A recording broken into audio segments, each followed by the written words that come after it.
Saudara-saudari yang terkasih, dalam bacaan pertama kita akan mendengar kesaksian Petrus tentang kehidupan Yesus yang berpuncak pada penderitaan dan kebangkitannya.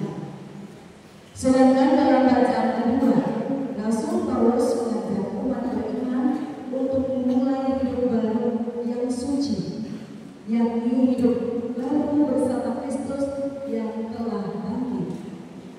Hidup baru dalam perang kebangkitan Kristus yang menegakkan iman Maria Magdalena sehingga ia percaya bahwa Yesus telah bangkit dari antara orang mati. Mari kita siapkan hati untuk mendengarkan bacaan-bacaan suci berikut ini.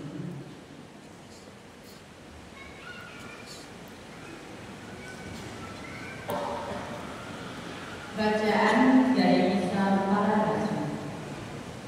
Sekali peristiwa, Allah menyuruh Petrus pergi ke rumah seorang perwira bernama Kornelius di kota Kaisarea.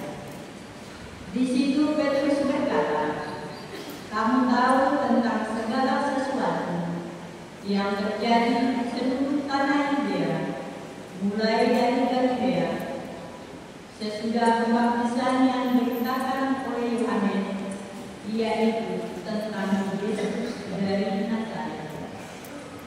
Bagaimana Allah mengurapi dia dengan roh dan dengan kuat kuasa. Yesus itulah yang berjalan keliling sambil berdua jari. Dan dia menyembuhkan semua orang yang dikuasai iblis, sebab Allah menyertai dia. Kami adalah saksi dari segala sesuatu yang dibuat Yesus di tanah Yudea maupun di Yerusalem. Dia telah dibunuh dan digantung pada kayu salib. Tetapi Allah telah membangkitkan dia pada hari ketiga. Dan Allah berkenan bahwa dia menampakkan diri bukan kepada seluruh bangsa, tetapi kepada saksi-saksi yang sebelumnya ditunjuk oleh Allah, yaitu kami sendiri, yang telah makan dan minum bersama dia setelah dia bangkit dari antara orang mati. Dan Yesus telah menugaskan kami memberitakan kepada seluruh bangsa dan memberikan kesaksian bahwa dialah yang ditentukan Allah menjadi hakim atas orang yang hidup dan orang mati.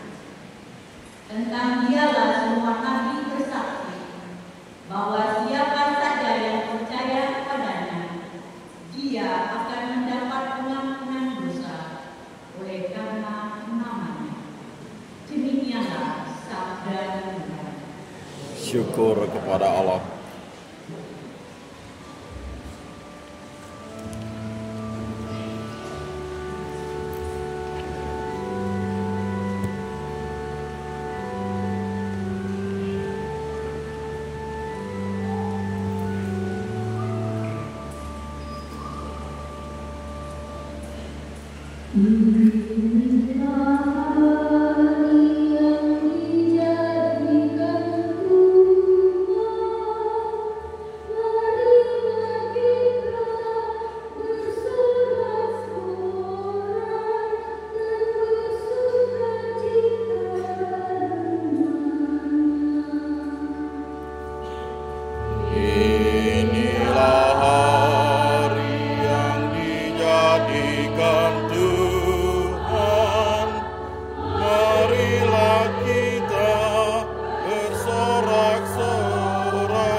bersorak-sorai dan bersuka cita karenanya.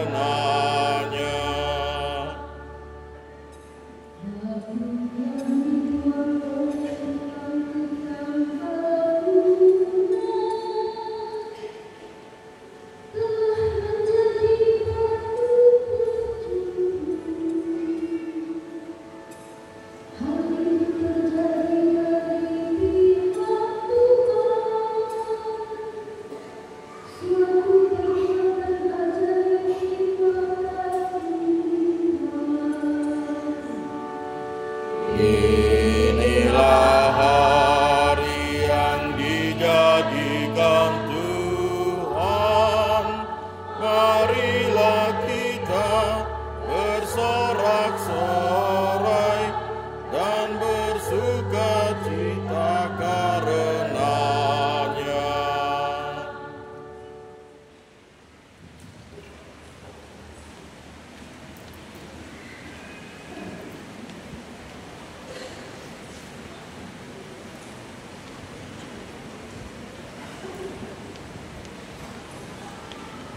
Bacaan diambil dari surat Rasul Paulus kepada jemaat di Kolose.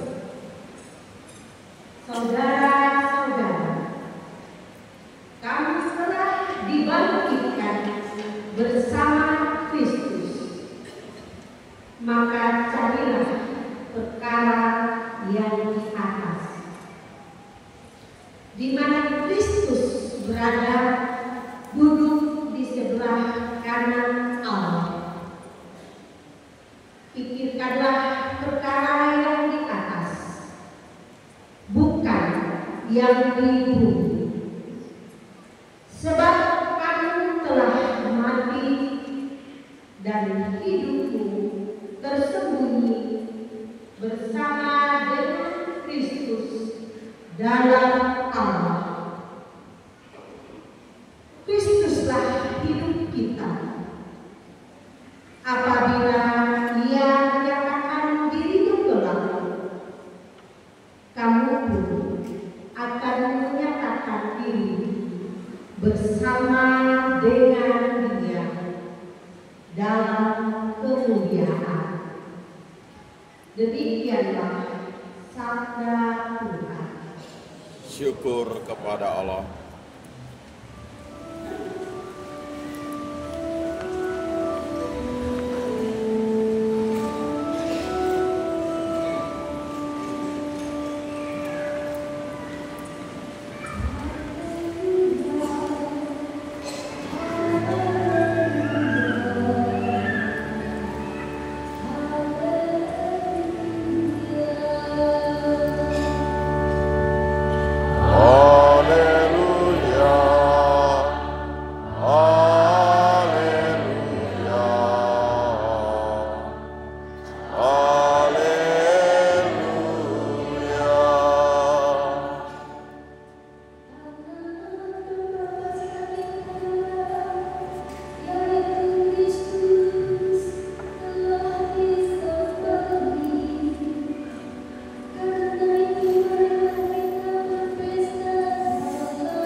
Pada hari pertama pekan itu, pagi-pagi benar ketika hari masih gelap, pergilah Maria Magdalena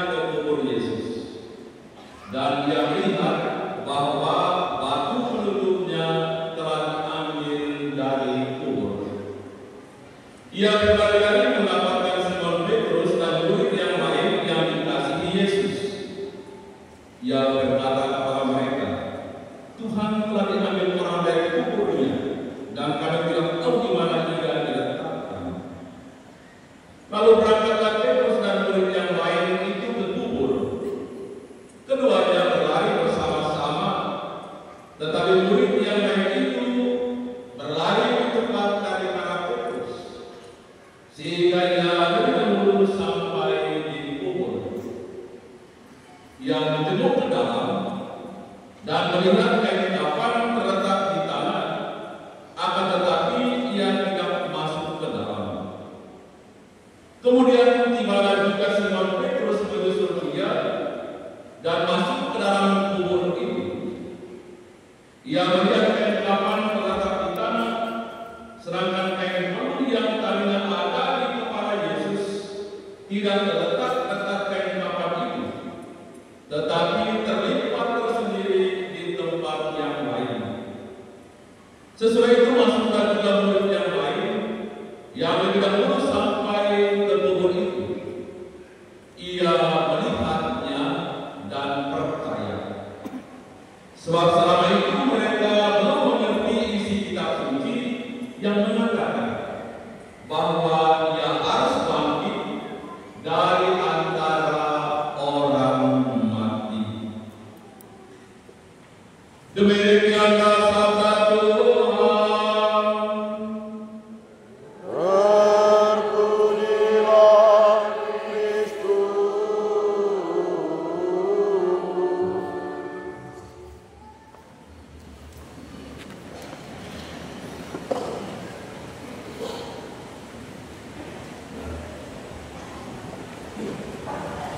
Ia melihatnya dan percaya. Bapak Ibu saudara-saudari yang terkasih dalam Kristus,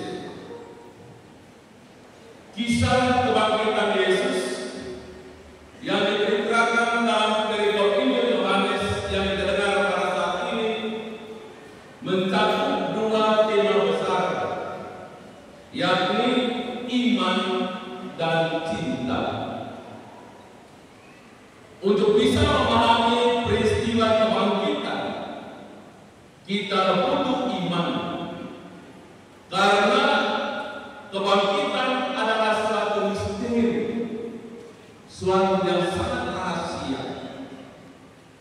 Kebangkitan Kristus itu hanya dapat dipahami, hanya dapat dimengerti dalam konteks iman.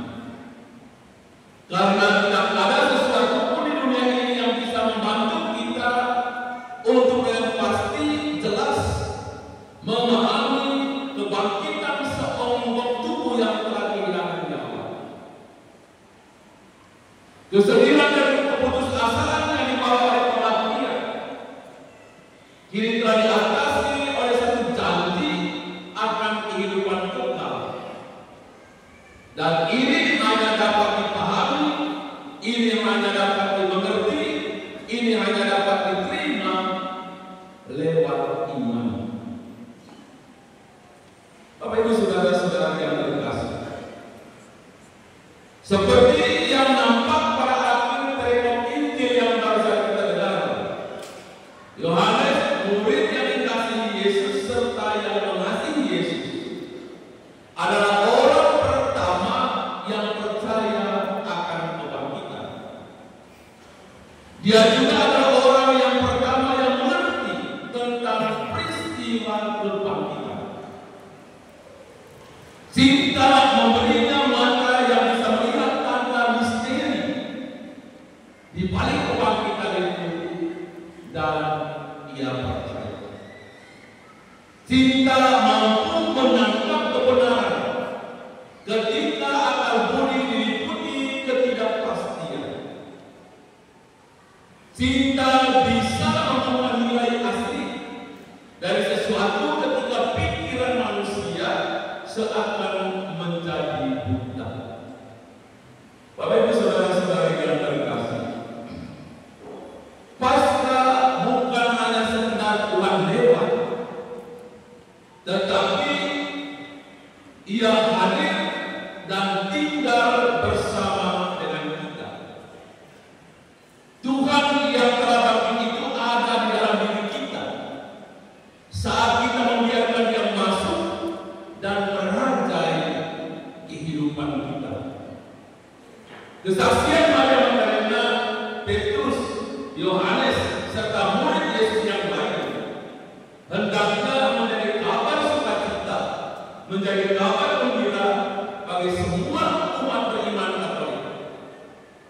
sehingga iman kita semakin tumbuh dan berkembang untuk mengenal dan mengalami Yesus yang bangkit, yang hadir dalam setiap perjalanan dan persiapan kehidupan kita. Bapak Ibu saudara-saudari yang terkasih, pesta Paskah adalah pesta yang terbesar dalam iman Katolik. Mungkin kerap kali kita mengatakan bahwa Natal itu pesta yang terbesar. Bukan. Paskah menjadi pesta yang paling besar dalam iman Katolik. Karena apa? Karena ada pesta Paskah yang bisa memberikan arti kepada pesta-pesta lain yang kita imani dalam gereja, termasuk di dalamnya pesta Natal. Sebagaimana Paulus sendiri katakan bahwa andai Kristus tidak dibangkitkan, maka sia-sialah pemberitaan kami dan sia-sialah juga kepercayaan kami. Kebangkitan Tuhan memberikan jaminan kepastian akan hidup baru, hidup yang kekal, hidup yang abadi setelah kita mengakhiri seluruh persiapan kita di dunia ini. Peristiwa kebangkitan Kristus mengubah segala-galanya. Dia mengubah duka cita menjadi sukacita. Dia mengubah tragedi menjadi kemenangan. Dia mengubah kematian menjadi kehidupan. Bapak Ibu saudara-saudari yang terkasih, bagi kita yang percaya akan kebangkitan Kristus, simbol satu-satunya yang disajikan bagi kita dalam Injil atau kitab suci adalah kubur kosong. Tetapi ketika kubur kosong itu untuk pertama kalinya dilihat oleh para murid, reaksi para murid bukan sukacita, melainkan kesedihan. Maria Magdalena misalnya, setelah melihat kubur kosong, dia mengatakan, Tuhan diambil dari makamnya dan kami tidak tahu di mana ia diletakkan.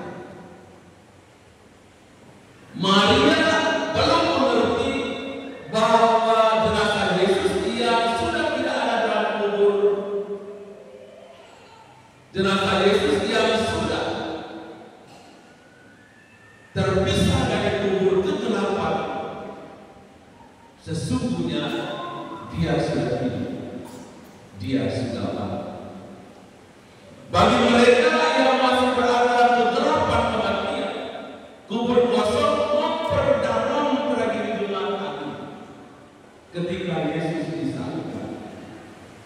Mereka masih berpikir bahwa sekalipun sudah mati, Yesus masih tidak aman karena mayatnya dicuri oleh orang itu. Petrus sendiri masih gagal ketika dia melihat kubur kosong. Dia juga masih berada dalam kabut kesedihan dan keputus asa. Hanya Yohanes, murid yang dikasih Yesus, ketika dia melihat kubur kosong, ia percaya bahwa Yesus telah bangkit. Peristiwa kebangkitan Yesus memberikan harapan baru bagi setiap orang yang percaya kepadanya, termasuk kita semua yang hadir dalam Ekaristi pada hari ini. Bapak Ibu saudara-saudari yang terkasih, setiap tahun kita merayakan Paskah. Apa makna Paskah untuk diri dan hidup kita saat ini? Apakah kita datang merayakan pesta Paskah hanya sekedar melaksanakan kewajiban iman tuntutan agama? Apakah setelah merayakan Paskah sukacita itu hanya habis di pintu gereja? Karena kerap kali kalau sudah dalam gereja kita bersukacita, saat salam damai kita semua saling cipika-cipiki, salam damai. Tapi begitu keluar pintu gereja saling senggol oleh marah-marah. Lalu gimana? Baru dalam gereja salam damainya, tangan juga berat-berat. Damai Kristus, damai Kristus. Tapi begitu seekor di luar pintu kereta mulai mata dari mana? Kok ini orang? Atau mungkin di tempat parkir gitu mundur mobilnya kena sedikit ban mobil sebelah oleh dia.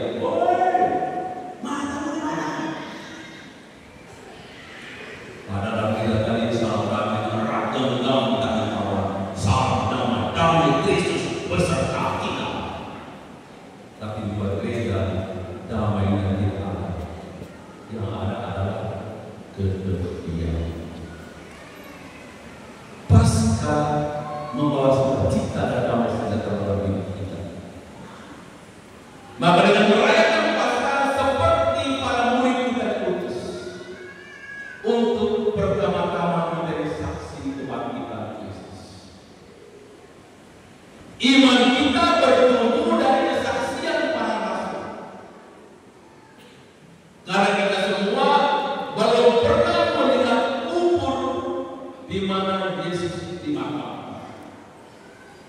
Tetapi melalui kesaksian para murid bahwa Kristus yang telah mati itu sebagaimana yang dia sampaikan kepada para muridnya, pada hari ketiga ia bangkit. Dan ini menjadi warta sukacita, warta kebenaran, bukan hanya satu perintah. Maka sebagai pengikut Kristus yang juga telah mengalami Paskah, kita semua dipanggil secara khusus untuk menjadi saksi-saksi kebangkitan Tuhan. Bagi orang lain yang kita jumpai dalam keseharian hidup kita, dalam keluarga kita, dalam lingkungan-lingkungan komunitas kita, di tempat kita bekerja, dan dalam kehidupan masyarakat. Maka untuk menjadi saksi-saksi kebangkitan, hendaknya hidup dan karya kita sungguh-sungguh dijiwai dan disemangati oleh terang kebangkitan Kristus. Cahaya ini yang ada di depan kita hendaknya terpancar di tengah kegelapan kehidupan ini. Dan siapa yang memancarkan cahaya kebangkitan itu yang disimbolkan oleh Paskah ini kepada sesama, tidak lain adalah tugas dan tanggung jawab setiap orang yang telah menamakan dirinya sebagai murid-murid Tuhan. Kita diutus ke tengah dunia untuk menjadi lilin kecil bagi setiap orang, bagi sesama yang lain, mulai di dalam keluarga kita masing-masing. Maka kita diutus untuk menjadi pewarta kabar gembira, menjadi terang bagi dunia dan bagi sesama kita. Dan melalui peristiwa kebangkitan Kristus, kita semua dilebur dalam terang kebangkitan. Segala kepanahan dan kedosaan kita akan dilebur dalam kematian Kristus, sehingga oleh kebangkitannya kita hidup sebagai manusia baru, manusia yang sudah ditebus dan diterangi oleh terang kebangkitan Kristus sendiri. Dan berkat kebangkitan Kristus, kita menjadi tanda kehadiran Kristus di tengah dunia ini. Setiap murid Tuhan, dia hadir sebagai altar Kristus, Kristus yang baik bagi sesama yang lain. Melalui cara hidup, melalui sikap hidup, melalui karya-karya rasul, melalui perbuatan-perbuatan kebaikan yang kita lakukan dalam keseharian hidup kita, sehingga melalui hidup dan lewat kehadiran kita, Kristus sungguh hadir, ada dan tinggal bersama mereka semua yang percaya kepada-Nya. Kita menghayati persatuan Kristus itu dengan senantiasa membina relasi yang intim dan mesra bersama Kristus, baik secara pribadi dan bersama dalam keluarga maupun juga dalam kehidupan gereja, dalam kehidupan rohani. Bapak Ibu saudara-saudara yang terkasih, kita yang telah merayakan Paskah mendapat tugas dan tanggung jawab dari Tuhan sendiri. Kita diutusnya ke tengah dunia ini untuk sungguh menjadi pewarta-pewarta kabar kita. Maka perayaan Paskah hendaknya tidak berhenti dalam ritual semata-mata. Perayaan Paskah hendaknya tidak berhenti saat kita merayakannya secara liturgis, tapi perayaan Paskah yang kita rayakan secara liturgi, itulah yang kita hidupi, itulah yang kita bawa keluar, itulah yang kita wartakan kepada sesama yang lain melalui kehidupan kita yang layak dan berkenan di hadapan Allah. Maka tugas kita sebagai orang-orang yang percaya kepada Kristus untuk memberikan diri kita, memberikan waktu kita, memberikan tenaga kita untuk menjadi altar Kristus, mewarta kabar gembira, mewarta kabar sukacita, membawa damai sejahtera bagi dunia dan sesama di dalam kehidupan kita setiap hari. Maka dengan demikian, Paskah yang kita rayakan akan membawa arti dan makna baik dalam kehidupan kita secara pribadi maupun dalam kehidupan sebagai umat beriman dan juga dalam kehidupan bermasyarakat. Kristus bangkit, Kristus jaya, Kristus mulia. Haleluya. Amin.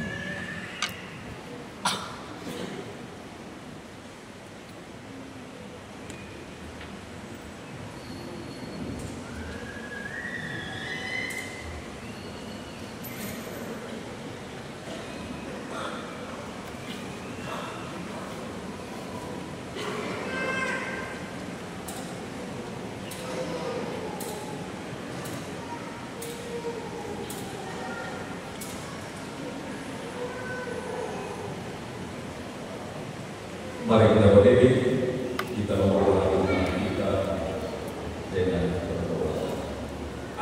Aku percaya Bapa yang Maha Kuasa, Pencipta langit dan bumi, dan akan Yesus Kristus, Putranya yang tunggal Tuhan kita, yang dikandung dari Roh Kudus, dilahirkan oleh perawan Maria, yang menderita sengsara dalam pemerintahan Pontius Pilatus, disalibkan, wafat dan dimakamkan, yang turun ke tempat penantian, pada hari ketiga bangkit dari antara orang mati, yang naik ke surga, duduk di sebelah kanan Allah Bapa yang Maha Kuasa. Dari situ Ia akan datang mengadili orang hidup dan mati. Aku percayakan Roh Kudus, Gereja Katolik yang kudus, persekutuan para kudus, pengampunan dosa, kebangkitan badan, kehidupan kekal. Amin.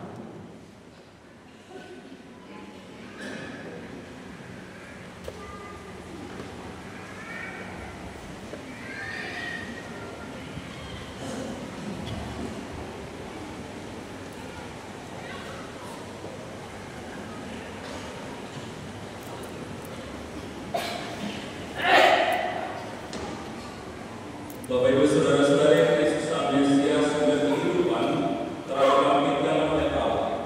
Kristus juga akan membangkitkan kita dengan kasih karunia-Nya. Maka marilah kita berdoa. Yesus Kristus, Engkaulah Allah dan Anak. Engkau telah wafat namun hidup kembali. Semoga kami semua yang telah dibaptis selalu berjuang melawan kejahatan dan tetap setia sampai mati mengamalkan semangat kebenaran di tengah masyarakat. Marilah kita berdoa. Kabulkanlah doa kami ya Tuhan. Ya Kristus, Engkaulah cahaya dan keselamatan segala bangsa. Terangilah kiranya para pemimpin bangsa-bangsa agar selalu menggalang persatuan dan kerukunan di antara para bangsa demi perdamaian dan kesejahteraan umat manusia. Marilah kita berdoa. Kabulkanlah doa kami ya Tuhan. Ya Kristus, Engkaulah kebangkitan dan kehidupan. Tunjukkanlah belas kasih-Mu kepada mereka yang sakit, yang menderita, dan yang menghadapi ajal, agar mereka semua dikuatkan dan diteguhkan berkat kebangkitan. Marilah kita berdoa. Kabulkanlah doa kami ya Tuhan. Ya Kristus, Engkaulah batu yang dibuang oleh para tukang bangunan, tetapi terpilih menjadi batu seni. Gunakanlah kami sebagai batu-batu hidup dalam membangun masyarakat yang rukun dan adil makmur merata. Marilah kita mohon. Kabulkanlah doa kami ya Tuhan. Ya Tuhan, semoga oleh Tuhan kita, Engkau memberikan kesembuhan untuk Ibu Filia yang sedang menderita. Kami mohon. Kabulkanlah doa kami ya Tuhan. Ya Tuhan, kami mohon penyertaan dalam seluruh proses pencarian korban kecelakaan speedboat, khususnya untuk saudara kami sebagai Sandi Stefanus. Semoga Engkau menunjukkan tempat sekarang ini dia berada, sehingga dia boleh berada dengan keluarga dalam segala situasi apapun yang terjadi. Marilah kita mohon. Kabulkanlah doa kami ya Tuhan. Ya Tuhan, kami bersyukur kepadamu bersama saudara-saudara kami yang mereka ulang tahun. Ibu keluarga kami yang mereka ulang tahunnya yang berdua. Semoga melimpahkan kepadanya segala rahmat kesehatan di badan badan, memberkati seluruh kehidupan karya kerja dan kebayaan. Dari tangan dia sebagai tanda kehadiranmu yang membawa sukacita, kegembiraan dan sejahtera bagi sesama. Lewat karya hingga sekata menjawab yang kau percaya kepadanya, hadirat dan serta dalam seluruh kehidupan keluarga. Marilah kita mohon. Kabulkanlah doa kami ya Tuhan. Kami bersyukur kepada Tuhan bersama saudara-saudara kami yang mereka ulang tahun. Apriani, Gloria, mereka ulang tahun yang ke-20, juga Egidius, Taufik, Yudi, Yatuk, yang mereka ulang tahun yang ke-25. Engkau setia dan setia menyertai dalam kehidupan mereka selama ini. Semoga ucapan syukur mereka pada hari ini Engkau melimpahkan kepada mereka juga rahmat kesehatan jiwa dan badan untuk tidak sukacita dalam kehidupan. Berkati seluruh kehidupan, berkati seluruh perjuangan cita-cita mereka, dan karunia kepada segala karunia yang berlaku dalam kehidupan, terutama dari mereka sebagai warga gembira bagi sesama yang lain. Marilah kita mohon. Kabulkanlah doa kami ya Tuhan. Kami juga mempersembahkan kepada-Mu ya Tuhan semua anggota keluarga kami masing-masing, sahabat dalam kami yang sudah meninggal, khususnya yang kami doakan pada saat ini yang nama mereka sudah terbebaskan ke awal badan. Semoga berkat Tuhan kita, Engkau membangkitkan mereka semua yang sudah meninggal untuk boleh bergabung dalam persekutuan mulia para kudus-kudus surga. Marilah kita mohon. Kabulkanlah doa kami ya Tuhan. Tuhan Yesus Kristus, Engkau telah bangkitkan tetap tinggal bersama dengan kami. Tuntunlah kami para Bapa dalam iman, harapan, kegembiraan, dan lakukan doa-doa kami ini dengan kesukaan dan perantara. Amin.